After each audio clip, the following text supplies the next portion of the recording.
Yeah, hi, this is Malcolm Mills from the Last Music Company. So, we got a Fabulous Thunderbirds box set coming out. The reason I'm doing this is to just give you a little hint about why I think this is so fantastic. I was lucky enough as a kid to get into the blues early on, and a lot of people did.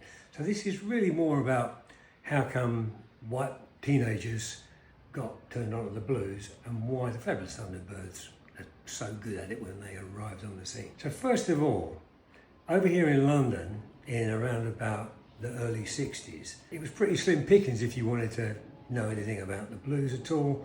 I got some tips from my sister's boyfriend, who was a bit older than me and a lot more hip. Before I knew it, in 1964, guess what? I went out and bought a record. There it is. Now, everybody knows what the Rolling Stones are, but in 1964, when I bought this record, like me and a load of other people looked at the back of this and you thought, I just want to make love to you. Dixon, Honest I Do, Reed, I Need You Baby, McDaniels, I'm a King Bee, Moore. I mean, we were thinking, why are these names in brackets and who the hell are these people anyway? Needless to say, playing this music with your friends, I was playing drums at those times, and having people talking about it, we started digging around. And then later on in 1964, found this little baby. Now the reason this is so important, and this is so important, is because as you can see, they're priceless as far as I'm concerned. They've travelled from squat to dump to squat to mention with me without ever getting lost. They're a bit fucked up, but it doesn't matter because they're just great records. What I really like about them is the fact that telling you today that if it wasn't for these records, I wouldn't be able to tell you about the Fabulous Thunderbirds. Interestingly enough, early 60s we're talking about here. This nearly all Chicago blues, taken from the Chess record company from Chicago. And to be honest with you, it's where most of the inspiration came from, of stuff that we slowly got turned on to in those days. As a result of all this music here, by 1965, I was lucky enough to see Eric Clapton when he joined John Mayall's band. A few weeks into his stretch with them, that was fantastic. Then John Mayall got another guitar player, Peter Green, all that. And as these people were leaving and starting their own things, we saw all that as well.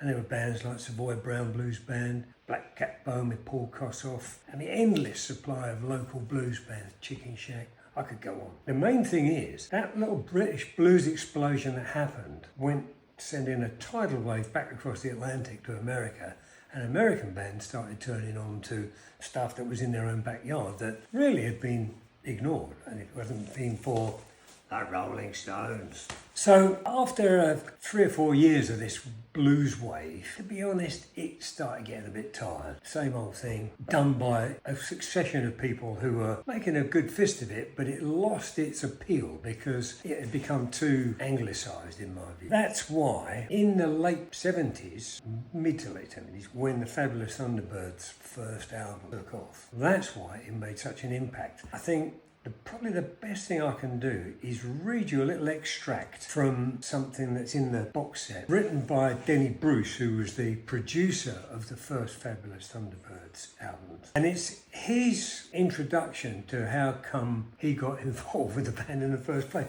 which is really bang on, as you will find out. Now this is going to have a South London twang about it rather than the beauty of the Los Angeles accent and the Texas voice of Jimmie Vaughan. But bearing in mind it's 1978 when the Fabulous Thunderbirds' first album came out, and they'd been on the scene in Austin, Texas a few years before that. It's important to recognise that Denny Bruce had been turned onto the band by Ray Benson, who was a native of Austin and completely understood the local scene. His band, Asleep at the Wheel, were already on a record deal, so he knew what was going on. And Denny was from Los Angeles. So here's what Denny has to say. Los Angeles was feeling the effects of the Sex Pistols with bands like X packing the clubs. Ray asked me if I'd ever been to Austin, and the answer was no. He described the scene as being fertile grounds for musicians, joints to play, cheap rents and food. My gut feeling was I didn't need to hear I Got My Mojo Working by White Guys. He just said, please call Jimmie. They're a lot cooler than that. Then he goes on to say, Jimmie started chuckling when I asked if all the guys in the band had beards, wore denim work shirts and wire-rimmed glasses, and it got even better with the mojo question. He very softly said, we're an encyclopedia of all the good shit from the Gulf Coast, you know,